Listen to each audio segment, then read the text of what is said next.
sounds, camera, action with inspiring leaders.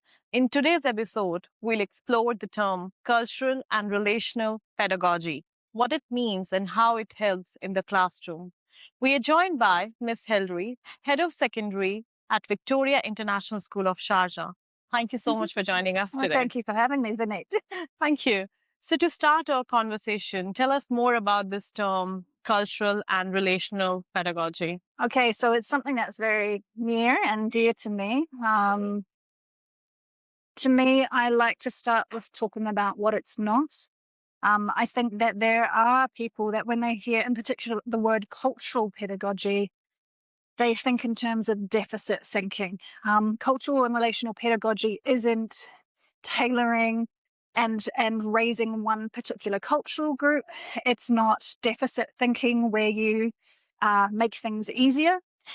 In fact, it's the opposite. It really is looking at the children that you have in front of you, getting to know who they are, what their identities are, and really teaching from a place of equity rather than equality. What I mean by that is rather than saying, yes, I teach everyone equally, which means I teach everyone the same way, I teach with equity. I look at what my students' needs are. I look at who they are. I look at the backgrounds that they come from. I keep really clear data on them. And then I teach my lessons where they can interact as their own self. Wow, that's amazing. So, when you walk into a classroom, how do you find that out, the culture or the relation between teachers and students, your first impression? Okay, so that's a really good question. Obviously, I come from New Zealand, and this is a key core principle of our teachers' training, is that we actually have a framework of what we look for when we walk into a classroom if we're looking for cultural and relational responsiveness. So the first thing that we look for is a really organized classroom where you can see the students. And what I mean by that is not just when I walk in and the students are physically present there, but when I walk into the classroom, I can feel them and see them on the walls. Their personalities are expressed through their assessments and their assignments and their books and the activities and the resources that are on the walls. I can actually see what the makeup of that classroom is. Now, when I walk into a classroom when teaching is going on, I'm looking for what are the students saying? What are they doing? How are they interacting together? How is the teacher facilitating? Is the teacher walking around the classroom rather than being anchored to the front? Does the student have the ability to teach the teacher? Is the resources and lessons that are being given, do they acknowledge that students come with different perspectives and different experiences of life? So, for example, when we take a text, I might read this text and have a completely different reaction to it. True. So those are a few things that I look for. Yeah. So when I say connection before content, what that mean to you? Like when you walk into a real classroom to look for that? Okay. So in terms of connection, it's so important. If you look at traditionally how school was taught, it meant that there were a lot of people disenfranchised from school. And you can see it when people talk about their school experiences, or, at the moment you see a lot of what is the value of school? They don't teach anything that is realistic for life. That's based on experiences of adults when they were children. And it means that they didn't have a connection with their school. They didn't have a connection to their learning. There's a really beautiful art piece, again, out of New Zealand, by Robin Kahokiwa, and it's called The Choice. And essentially it paints there's a student as the central focus, and she's sitting on a chessboard. She's Māori, so that's the indigenous people of New Zealand. And on the one side of the painting, she has her traditions, her cultural values, And on the other side, she has modernity and being able to access school, for example. And she holds a white mask over her face in order to access education. What it means is that she can't draw on her traditions. She can't be her true, authentic self in order to access her education. She has to essentially, because the New Zealand system was built on a British model, she has to change who she is to access education. And that was the experience of a lot of adults growing up, whether you're of an Indigenous people or actually whether you were from an inclusion background that wasn't recognized, whether you have a religious background that wasn't really recognized. Everyone has to put a mask on. But to have a true connection to your learning, you actually need to be able to relate it to your life. And so that's really the essential thing as a teacher, is that you have to know your students. You have to know where they come from. And you have to look at what you're teaching to see if they can actually access it and interact with it beyond just a rote learning skill. True. So when you're talking about the mask, so let's talk about the quieter students in the classroom. What teachers need to do different so that every child will be seen in the classroom, even the quieter one? Yes. How can we do that? Okay, so I think this is the key thing, is that often we look at success of a classroom when we walk in, we're looking at who's talking. But people communicate in so many different ways. So when we're looking at relational pedagogy, we're looking at having all sorts of opportunities in the classroom to be able to communicate. Now, me myself as a young student, I hated speaking in public. I hated putting up my hand. But I would sit there for hours writing and putting projects together. So having choice boards, having opportunities for people to really explore who they are and present things in a way that is meaningful to them. Again, with exams, in terms of communication, that's not always a successful tool as well if it's written. In terms of text, having the opportunity to have comparative literatures where students can compare what they know from their backgrounds with what they're looking at in terms of studies. There's just all sorts of elements that you can do so that they can express themselves in the way that they feel comfortable. So when you're talking about how they participate or learn in the classroom, does that also reflect from the identity or the culture about their background they're coming for and how it's reflecting in the classroom? Has it plays any kind of connection between these two? Absolutely. If you take the time to understand the cultures of your students, what you'll find is that there are cultural norms in terms of interaction. So a good example for me was, look at me when you're talking to me. That would be a standard thing that my parents would say to me from my cultural norm. But in other cultural norms, it's disrespectful for a child to stare directly into the eyes of an adult. Okay, that's something new, yeah. Yeah. So in Māori culture, that's the case, is if they stare directly at you, they're actually challenging you. So if they put their eyes down, that's showing deference and it's showing respect. So if you don't know that, you actually feel like they're not looking at you, they're not paying attention to you, they're not showing respect. But that's their way.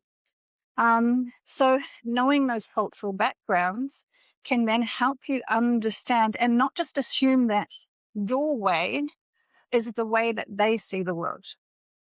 So this also connect with the challenges the teachers and the schools face these days. What could be the other challenges when we talk about relational or cultural pedagogy that school is facing these days? Okay. Right. So I think particularly in the international sphere, we talk a lot about culture, about curriculum. And we have a certain pathway that we have to follow. We have certain assessments that we have to get done. And it's very much on a rigid timeline. But again, if we're in an international sphere, what are we talking about? We're talking about British curriculum, or we're talking about American curriculum, or we're talking about Australian curriculum. But our students aren't British, and they're not American, and they're not Australian. So I guess my question I'm going to reply with the question. Do we have from a starting point where we bend the student to fit the curriculum, or do we adapt the curriculum to suit the needs of the learner? Yeah, I agree with you on that. It depends on the curriculum Yeah. and things. Okay, so let me give you an example. So in your school or wherever you have worked with the teachers, with the leaders, Mm. tell us more about one of the students' learning journey that's because of a teacher relationship between a child and a teacher. Does it plays a huge role? Any one of the success stories you have experienced Oh, that you want to share sure. based on totally on cultural and relational pedagogy? Absolutely. Okay, so um, I'm going to think of a student who sat in a low socioeconomic family. The parents had a pretty poor experience of schooling themselves, and they didn't finish high school. Parents refused to come into school because their experience was so negative. So automatically, when this child walked into the classroom, there was already a deficit thinking, not just from the teachers, but also from the family. They didn't trust the school. And what did that mean is that there was a high likelihood that the child will follow the path of their family, of their parents, which meant that by the time they were year 10, year 11, that they would drop out, and that they would go on to work in the community, which is fine, but that they wouldn't necessarily go on to finish high school and go on to university. It's not for everyone, but True. there was a high chance that that would happen. Now, what did the school do? They actually there was a high demographic of this student's particular nationality. So what did they do? They created a family group meeting so that every term the families of this particular culture could come in, meet with the teachers, and it was a learning experience. So there was also a parent representative who actually, they were the ones that created the agenda. So the families could express the concerns that they had. And it was actually about rebuilding connection. They started to see teachers as being on their side, as wanting to know more about them and their children. What else did they do? The students were also had a mentor that was specifically focused on raising their achievement. So again, looking at assessments, looking at pathways, looking at aspirations. So creating really high expectations for the students, no deficit thinking, you can't do this. Actually, what can we do? What do you want to do? How are we going to get there? And so creating those small steps for them to be able to reach their goals, because they didn't have that ability to create those pathways for themselves. So what do we see? Suddenly I have a wealth of girls who've been through this school, who now are teachers, who now are doctors. Oh, amazing. Who are now, they've gone on to university, they've done their PhDs, they've, really gone out there and taken the world on. But how did that happen? Because they, at the heart of it, the school looked at who those kids were. They interacted with the families in a way that they could hear, not as a school telling them what they should do. Wow. So I have a very interesting question to ask now. I'm really curious to know. So have you met any of these students and asked them what they remember from their school time? Yes. What do they say? What do they say? I still keep in contact with a lot of the. What do a they lot of the say? What they girls. remember?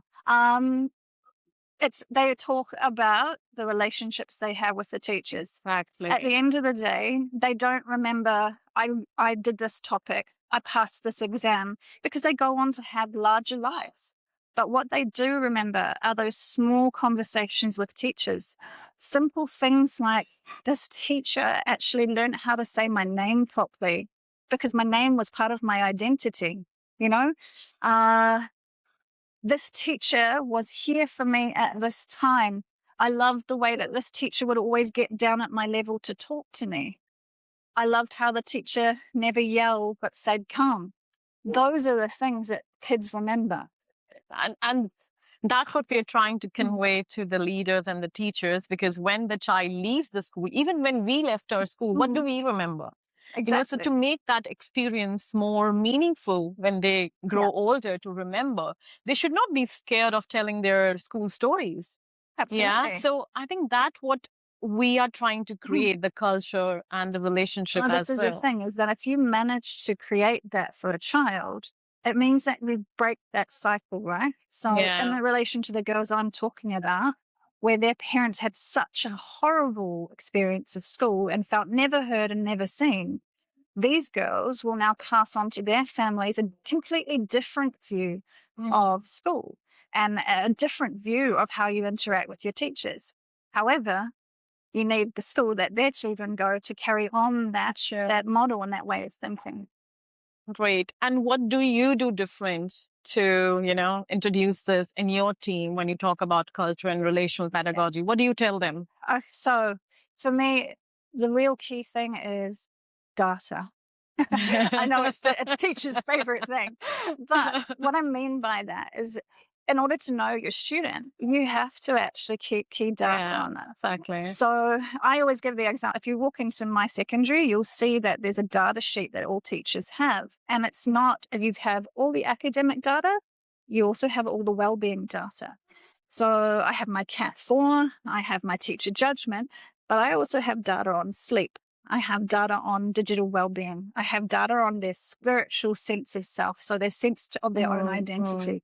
We have data on their emotional, how they're interacting with friends, and on their emotional well-being. So when we put that all together, it gives us this beautiful picture of the child.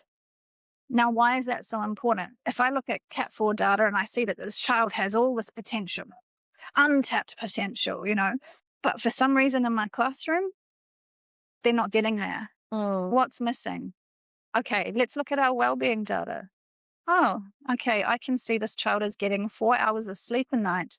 And I can see that they're spending 6 hours a day online. This is probably what's impacting their learning. So what do we do then? We have mental conversations with the child. Hey, let's have a chat. You've in your surveys recently through Komodo, you've told us this is going on. Can you explain that to me a little bit? Shall we set some goals around this so that, we can try, and because you have all this potential and we want you to be your best. So this is one of those things that I really want my team to have, these constant conversations. Also within the team, that agentic facilitation. So yes, we have a curriculum to get through. We have assessments that have to be done. But when I'm in the classroom, creating activities that enable each student to access it from their own point of view, from their own needs. In terms of, again, I always talk about language and literature because that's my own sort of niche, is that if I'm teaching poetry, if I do Shakespeare, oof, how are my kids going? How are the boys going to really feel about this at this stage? But if I take Shakespeare from an oratory point of view, and then I take Arabic poetry from an oratory point of view, and we do comparative studies, oh, the wealth. Suddenly you have boys engaged because they're comparing their own cultural tradition with this element that they have to study and critiquing it, comparing it, contrasting, and suddenly delivering it as well. True. Wow. And do you have such conversation with parents related to this when you are explaining them something new? For example, as you spoke about data and the examinations, do we have these conversation with parents to inform 100%. them? So what's their intake on that? I think it's a really important step in the whole process. Because again, if you have parents who have had a completely different experience of school, even if it's been a school where they won't learn and you do an assessment and that's it. Sitting down and really seeing the school, the child, and the parent as a team of three, working together to have the very best chance of success for the child. It's so important. So even if we're talking about a behavior challenge, it's so important that the parent sees that you have nothing but success on your mind. So finding the positives for a student, Mm. what is going well? Okay, now let's look at the data. This is the potential. Sitting through with them. This is what the academic data is showing, but you can see here, this is the sleep. They're only getting 3 hours. So maybe this is impacting their Yeah. potential. When you have that data and create the narrative around it, then the parent can see it. When you just tell them your Mm. child's not doing their best, then that's Mm. where they feel that you're against the child. Mm. No, we're working together. Sure. Our goals are your goals. The child needs to see us working together, Yeah. and we have to be guiding them to reach this potential. Yeah. So, do you believe when we talk about the student well-being or we talk about the assessments? So, we're talking about parents as well. So, what kind of support as a leader you need from the parent side if they're watching this podcast? What support do you think we need as leaders, as teachers from parent side so they know? Because half of the time when I speak to some of the parents, they're confused. We don't know what to do. Mm. So what support we need from parents to help us, to help the child to learn better in the school? Okay, so I think, again, from the parents' point, we talk about teachers not coming from a point of Yeah. deficit. Parents also not coming with low expectations of the school and the teachers. And what I mean by that is thinking that we don't have their child's best interests in mind. Is that if we're contacting, it's because we genuinely have a concern. We're not actually trying to demonize your child. We're not trying to say that things they're not right. What we're trying to do is say, this is what's happening and this is what we need moving forward. Yeah. And we want you in partnership with us. I think what is really challenging from a leadership point of view is when you've collected a lot of data, we've collected a lot of evidence around what is happening. And when the parent comes in, they say, but this is what my child tells me about the school. Yes, a child will see things from their perspective. And of course, what we're talking about is them being Sure. able to express things through their own understanding, but also understanding that a child sees things through children's eyes. And so having an open mind when you come to have those conversations. As parents, we're always going to be on our children's side, absolutely. True. But True. or what am I trying to say here? I think it's very important that you're working with the school and being Yeah. open about what your challenges Just are. work together and communication is so important Yes. between parents, teacher, and a child because we all are looking for the child's progress. We are working Yes. towards the child's well-being. Yeah. And when the transition happened from primary to middle school, do you think it's quite a challenge for a child to adjust from primary to middle school? Or if there are proper steps where we guide the parents and the child, it becomes more easy for a child? What do you have to say? Because I've seen even when my son moved from primary to middle school, it's like a shock. Yes. It's so much they have to do. And Yes. similarly from middle school to secondary school.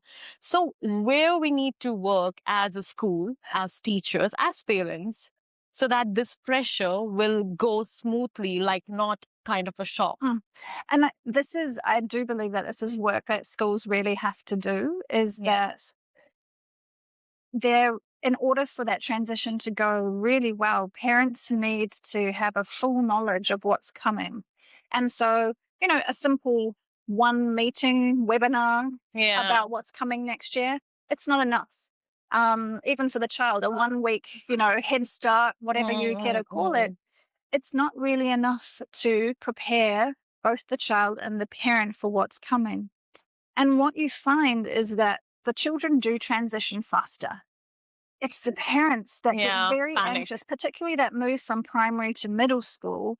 There's a lot of anxiety because suddenly we have assessments, suddenly we have tests. And there's a stress that comes from that for children.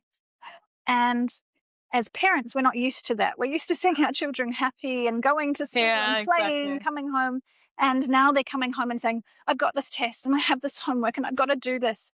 So being a place, particularly at home, creating a place of calm and really structuring the household so that there are certain places that are for work and focus and certain places for calm. I will always say to parents, the bedroom is not the place to study. That place should be the place for sleep and for Exactly. relaxation. True. And I think it's a proper planning we need. We need to work with the child at home as a parent from the beginning. It should not be just an assessment time Yeah. to last minute, because that's what happened, with the parents, even with the child. Yeah. Everyone panics. Assessments, Yes.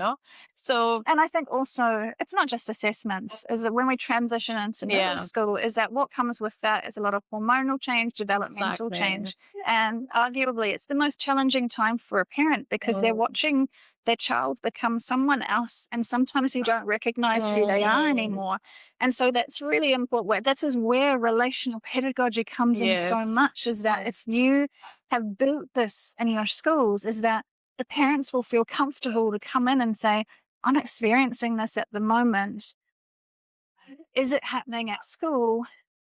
What are you doing? What are you doing in school that's working? Because I can see he's happy here, but it's at home. Yeah. This is what I'm facing. And so that's actually the sign of a really successful school who has strength in this, is that there's actually backwards and to and fro in terms of these conversations. It's not that they're waiting for the school to call them. True. So it's like more about, as you talk about, relational pedagogy is so important. Thank you so much for giving us so much information. So one last message before we move on to rapid fire to our listeners, to our audience, parents, teachers, in relation to cultural and relational pedagogy, how they can help their child. Okay, so in terms of cultural relational pedagogy, high expectations are key. Really setting the standards in conjunction with the child for what's going to be their next steps. This is the key to everything.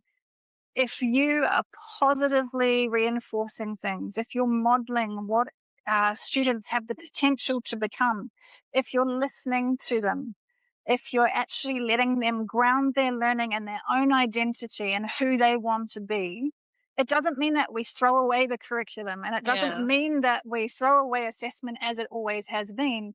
But what we do is we look at how they can interact with it, And so as a parent, looking at how they can interact with you to purposely build their goals, to purposely plan for the next steps in their life. Because ultimately, as parents, it's not, we're not living their life, they will live their life. And so using all of these strategies will actually mean that they can move on and attain these goals in their true, authentic way. Yeah. Be resilient at the same Absolutely. time, Yeah. Thank you so much. We're going to move on to the rapid fire round. Are you ready? I am ready, yes. Okay, one word that defines good teaching. Responsive. Great. Culture or curriculum, what comes first? Oh, that's a really good culture. Most important quality in a teacher. Adaptiveness. Great. One habit every teacher should build. Reflection. Biggest myth about student behavior. That students choose to do it. Oftentimes behavior is a reaction, particularly in middle and secondary. It really is. It's an emotional response. It's not a deliberate choice. Great. What makes a classroom truly successful? What makes a classroom really successful? Truly successful.